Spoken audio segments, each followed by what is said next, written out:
Hi, Purple Jan, Tales from a Broken Brain here. I've just come to the Hawth Woods and I'm trying to get a woodland walk in the rain for you. I was filming on my 360-degree camera and my Canon, and Neil's just pointed out that in the pouring rain that might not be the best for the camera, so I've turned them off. So I'm now using the iPhone, which is supposedly water resistant, so we'll give this a go. And we're back in the amphitheatre. This is the stage. I'm not going on it, I'm going to walk around it this time.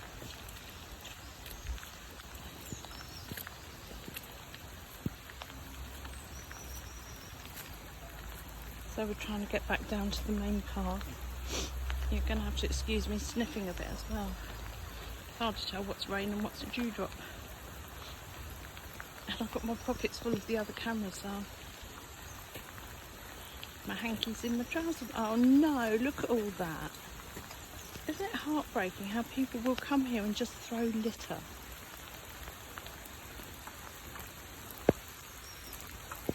Right, so just a short walk from here into the woodland in case none of the rest of it actually caught on the camera. So at the risk of repeating myself many times on many different formats, this is the Hawth Woods.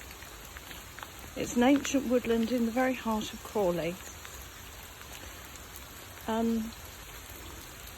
Dates back to the 16th century when this area was, I'm trying to step around puddles here. Luckily I've got Neil to hold on to. I was trying to walk him right through the middle, but yeah, dates back to the 16th century when this area was used for mining iron out of the earth and charcoal burning. Big iron industry.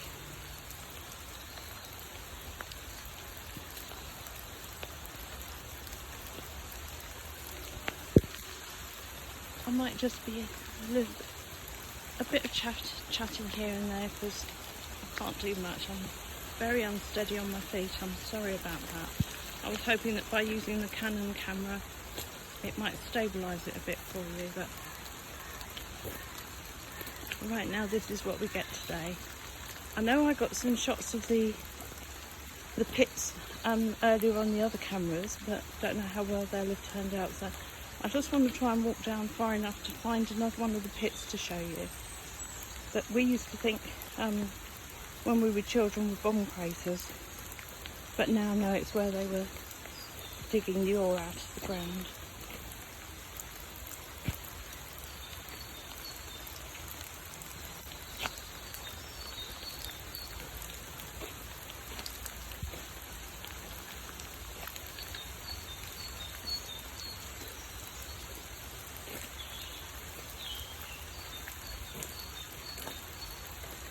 I think I'm the most rubbish pagan in the country. I love being out in the woods and the trees and everything, but I don't know one tree from another. I know oak, I know pine, I know elder. Getting better with beech. Oh, as Neil said, these are nettles. And that might sound insignificant, but people do have nettle tea and use it for stuff. Yeah, I'm not sure I'd use those because of all the dog walkers they might have been peed up against. And I know where there's nettle, there's dock leaves. My dad taught me that when I was a little girl, but I don't know. Is that a dock leaf? Oh. See, I know something, so that's a dock leaf there. Because when I used to get stung, I'd get a dock leaf and rub it on. Oh, more dock leaves. One at the side. But what started me on this train of thought is listening to the bird. And apart from crows, I don't know the bird song. I don't know which bird it is singing. Neil, do you know who that is? That's Dicky Bird. Perhaps somebody could make a comment underneath and inform us because we know nothing. Neil grew up in a little village in the countryside. You know, he's usually much better at these things than I am. Sounds like a reason. Oh, I know holly. That could be I don't know if that's a thrush. It may be a thrush. Uh-huh. Well, it's just good to hear it, whoever it is.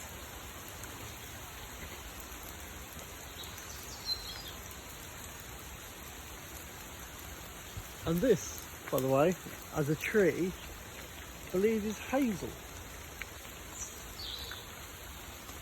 This one here, you see the way it's been cut? Yeah. That's been cut for coppice. Right. That's, and I think that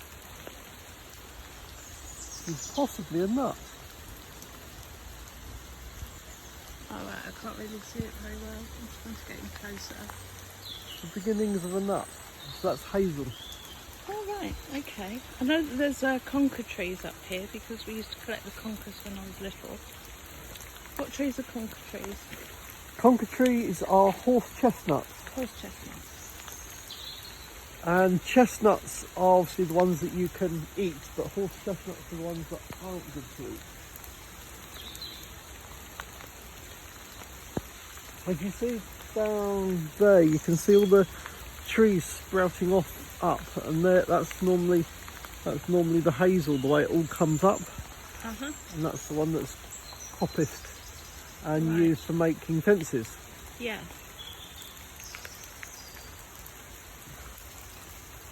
And then is that big tree straight ahead an oak? I need to get close enough to see the oak. Well, that's very tall, isn't it? The bark looks like, yeah, that is an oak. Yeah, they're used for making ships back in the day. And anything else that's strong. You've got another really big mining crater over there as well. Oh, which way? Back up the other path. It's just there. Oh, right, this is the one we used to ride our bikes down. Or is it? Oh, it's that one, isn't it? I need to get to it. This isn't a safe way for me to walk. Hang on. Right, we might come a cropper here because the ground's muddy. I'm unsteady, but Neil's got a good hold of me.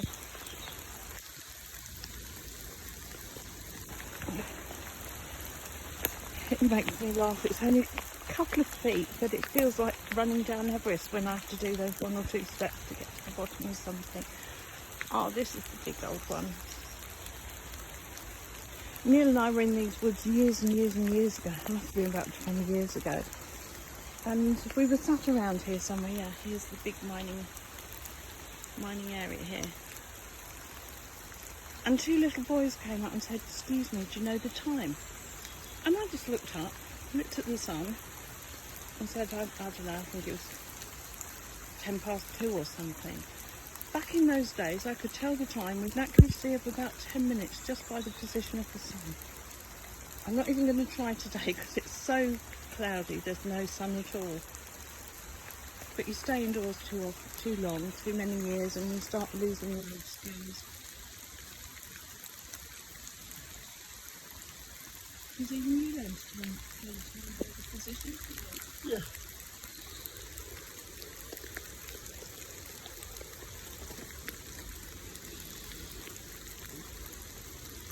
It was something that, as another crater there. I've met a lady, a North American Indian, some years before then, grandmother, Reese Hawth, and she told me that she could do that within the accuracy. And so I thought, no, I need to learn. That's what I did. I learned to tell time within an accuracy of about 10 minutes. Well, that does Looks like another crater coming up here. That does sound... Is that worth me going up to have a look? I'm not sure. I don't know, but it is. Why not have a quick look? Neil always scouts things for me. You go and have a look, and if it's worth it, I'll make my way up there.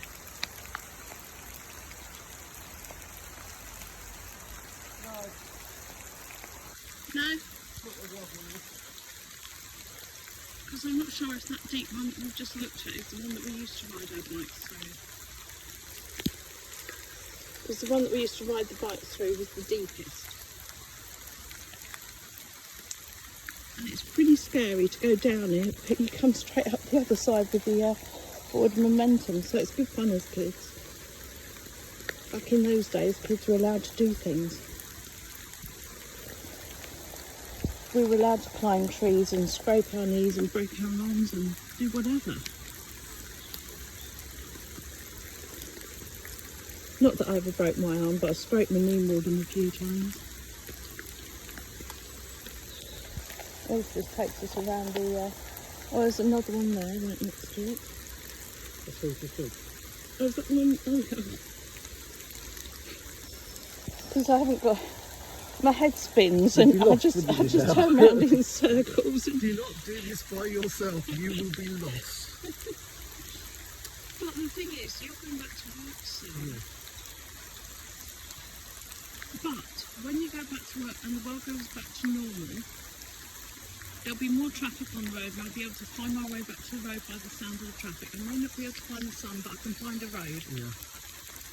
Where do you want to go from here? Do you want to head back? Yeah. I used to go out, when I first started driving, I used to go out on these marathon drives and get myself completely lost, way years and years before sat-navs came along. So I used to go out with my trusty AA road map. But on the way home, when I was lost, I just looked to the sky and looked for the orange glow of the airport and follow that home, because if I found the airport, Neil's going to have to go out and give me a bit of a tug here. If I could see the orange in the sky, then I could navigate my way home from there.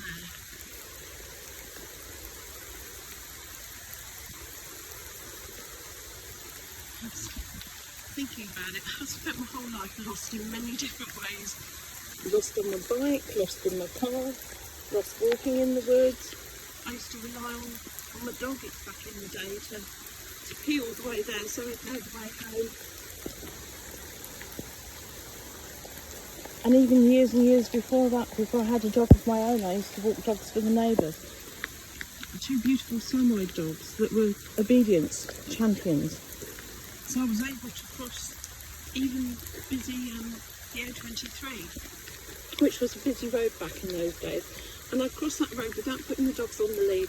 They would just heel and come across, and so easy to trust them. But I'd take them up to the woods and they'd get horrifically lost and spend all day up in the forest. But of course they've built the M23 right through those woodlands now. Oh, I had to run to get past the holly there.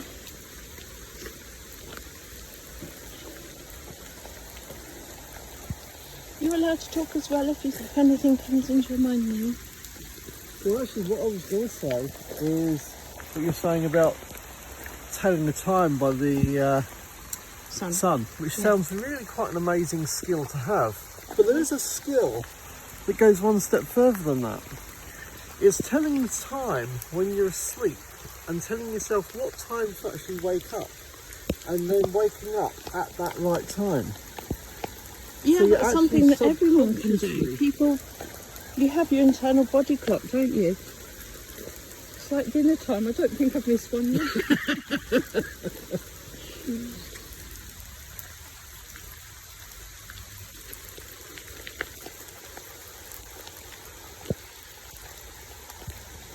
Yeah, it's funny how your inner self knows what to do and how to do it, because it's only since the railways came along that we've actually had this fixation with timing, well, in the world in general, I suppose, but before the railways, different parts of the country were running on slightly different times. It was only synchronised for the railway timetables.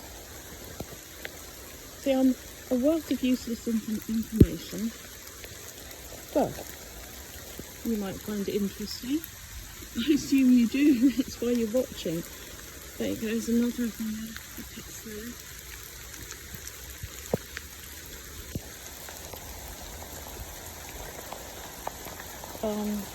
Quickly coming to the end of my resources here, but luckily I've got Neil who's got hold of me firmly by the hand. He's dragging me along like, oh, there's a big one. Is that one we went to earlier? Did you look at that? Yeah, no, come on. It's like fireworks. Oh, come on. You're getting soaking wet, and I'm worried that your camera's not getting dry. No, he's not worried about me, just my cameras. Well, I'm soaking wet, cold, time to go home, sit on the sofa, get in. Oh yeah, I think that one is a big one over there. Sorry guys, you can't see it today. I'll have to There'll come be back when another it's time. dry. We're coming back. I'm just going to let go for a second, Neil, just so I can just... I'll go get the car. No, I'm not. You won't know where you're going. No.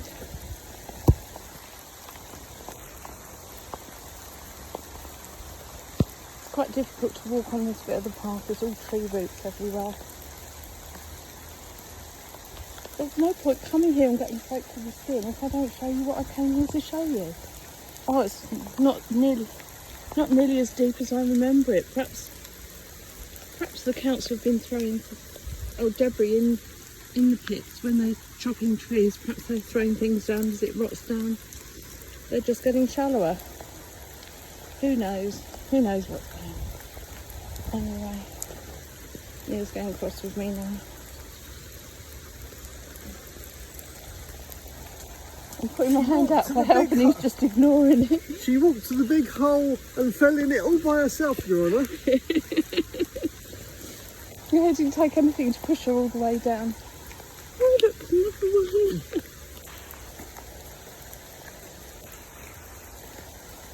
So we're heading out to the road now? Yeah.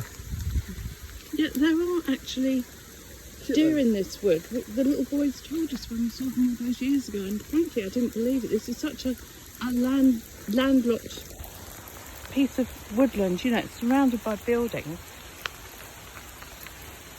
But then we came back, we were going to the Hawth, I think, to something, and we saw one in the car park, so there are deer here. I don't know how they travel through to this part from where I can't believe they're here all the time. Okay. Oh, we've come right round in full circle. We're back at the Hawth. I thought we were coming out the other end, like where I used to live. No, we're coming back where the car is. Oh, I suppose that's a good idea. I'm glad you've still got a brain. Yeah, when you're living life with only part of your brain, you have to rely on other people sometimes to do a bit of thinking for you.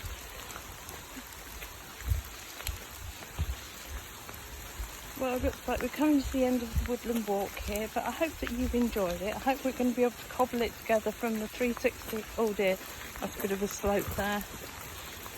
Oh, it's all right, Neil's got hold of me.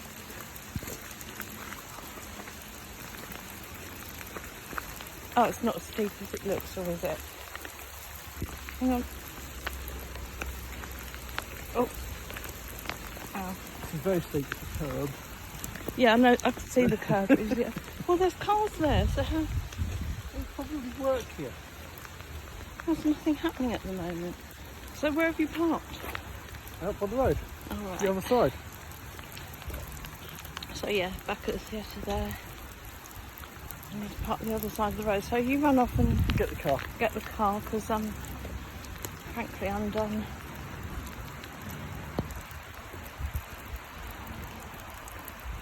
Yeah, this is going to take quite a bit of editing. I might be able to get this little bit straight up, but I really wanted to give you the 360 experience so that you can actually move to the part that you want to look at rather than the part that... Because frankly I'm not even aiming the camera a lot of the time. I've just got it wedged, I've got it in my hand and my elbow wedged into my side to try and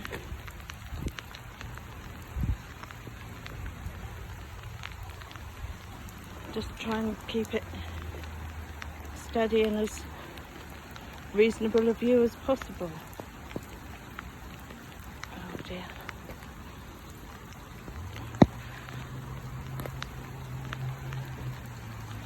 Right, what I've done now with this walk is called too much. I've gone way past my limits. I'm going to suffer for this when I get in. But sometimes you've got to feel the pain and do it anyway. Didn't Jane Fonda teach us that back in the day? Feel the pain and do it anyway. And if I can share a little bit of the outside with people who can't get there at the moment, then it makes me feel good. I hope that you're enjoying it our little rambles as much as I hope you are. Oh, now I'm starting to talk nonsense. You can tell I'm too tired. I'm not making any sense about anything.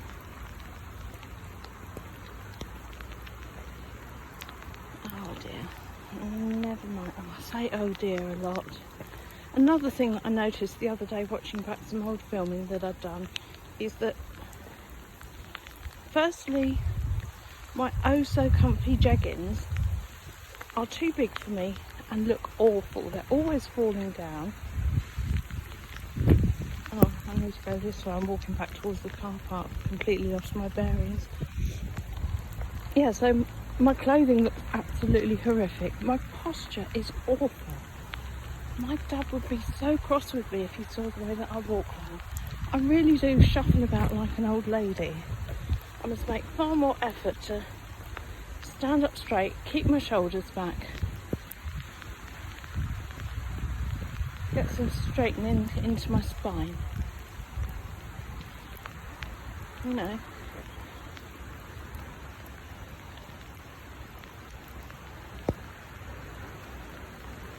Quite aside from anything else, the further your shoulders go back, the more your lungs seem to open up. Oh, while we're here, we'll just take a look at the sculpture.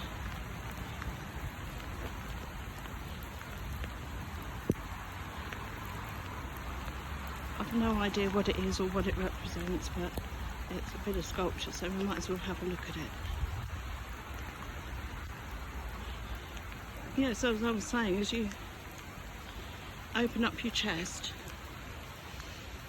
you're opening up your lungs more, and we all need to practice deep breathing at the moment, so that gives us all the maximum chance of getting through COVID if we do actually contract it.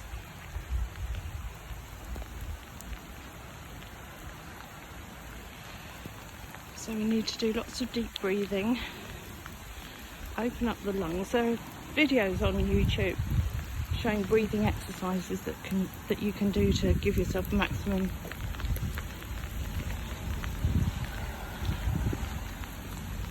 chance of getting through it if you are unlucky enough to get it. I've got 2 friends with it at the moment that I'm very worried about. They're my age, but they're healthier than me, so I'm hoping that they will be able to get through. Right, I'm going to have to step up the curb now, because the barrier is just a bit too low for me to bend down to get in. And anyway, here we are at the car, so we're done. Hope you enjoyed today's ramble. Don't forget to like and subscribe. See you again soon. Bye.